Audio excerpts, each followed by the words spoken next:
নমস্কাৰ বন্ধুসকল, মই ডাক্তৰ পৰাঞ্জলি ডেকা। আজি আকৌ নতুন ভিডিঅ' এটা লৈ আপোনালোকৰ মাজলৈ আহিছোঁ। আজিৰ টপিকটো লৈছোঁ, দেৰি কৰি নাথাকোঁ, মধুমেহ, ডায়েবেটিছ বা চুগাৰ। এই চুগাৰ থাকিলে মুখৰ যতন কেনেকৈ ল'ব, কি সমস্যাৰ সৃষ্টি হয় তাৰ ওপৰত কথাবিলাক ক'বলৈ যাম। সম্পূৰ্ণ ভিডিঅ'টো চাব শেষলৈকে, গোটেইখিনি কথা বুজাবলৈ চেষ্টা কৰিছোঁ।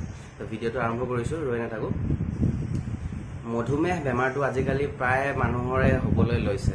একদম খাদ্যাভ্যাসৰ কাৰণে কওক বা জেনেটিকেলি হওক, বহুত মানুহৰ প্ৰায়বিলাক মানুহৰ মধুমেহ অলপ হ'লেও আছে।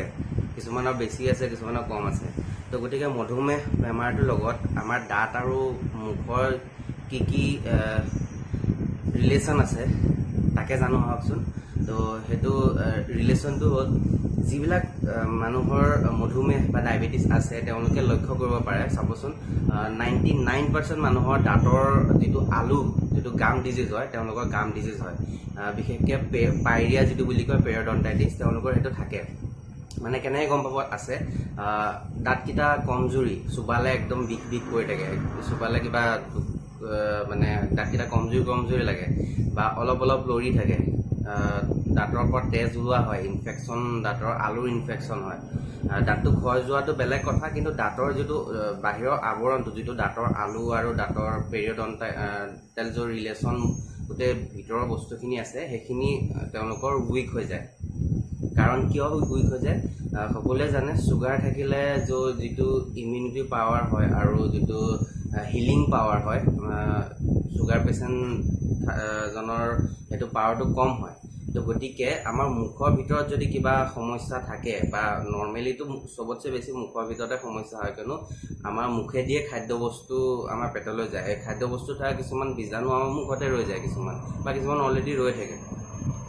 তো সেইবোৰে যেতিয়া ইনফেকশ্যন কৰে, হিলিং পাৱাৰটো কম থকাৰ কাৰণে পেচেণ্টগৰাকীৰ, যিগৰাকী চুগাৰ আছে, তেওঁৰ হিল নহয়, বস্তুবিলাক সোনকালে নুশুকায় বা ঠিক হ'বলৈ সময় লাগে।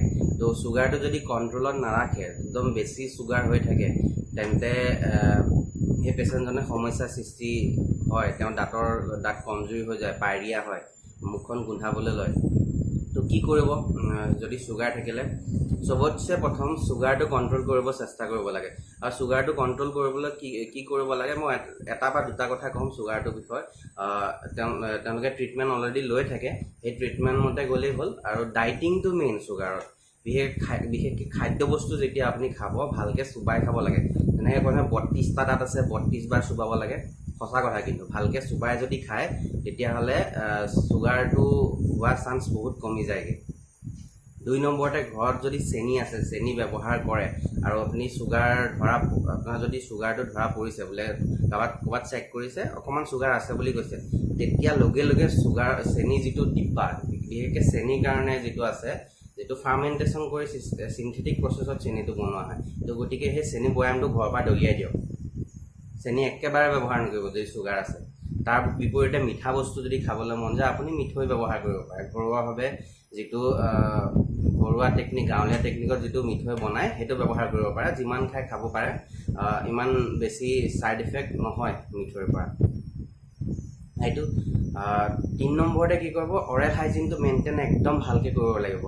আমি নৰ্মেলি চুগাৰ থকা মানুহবিলাকে চেনি, মিঠা জাতীয় বস্তুটো এভইড কৰে, কিন্তু যিটো টুথপেষ্ট আমি ব্যৱহাৰ কৰোঁ, তাত মিঠা জাতীয় বস্তুটো থাকে, যিটো শৰ্কৰা হয়।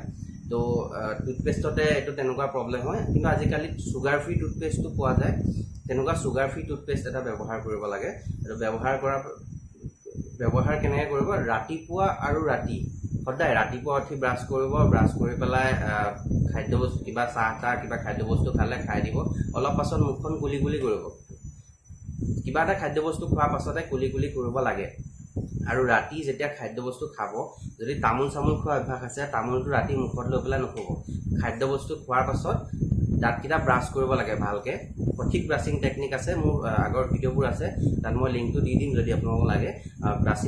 ব্ৰাছ কেনেকৈ কৰিব লাগে, সেই সঠিক ব্ৰাছিং টেকনিকত আপোনালোকে ব্ৰাছ কৰক, আৰু এই সমস্যাবোৰৰ পৰা হাত সাৰি থাকিব পাৰিব। আজিলৈ ভিডিঅ'টো সামৰিছোঁ। ধন্যবাদ।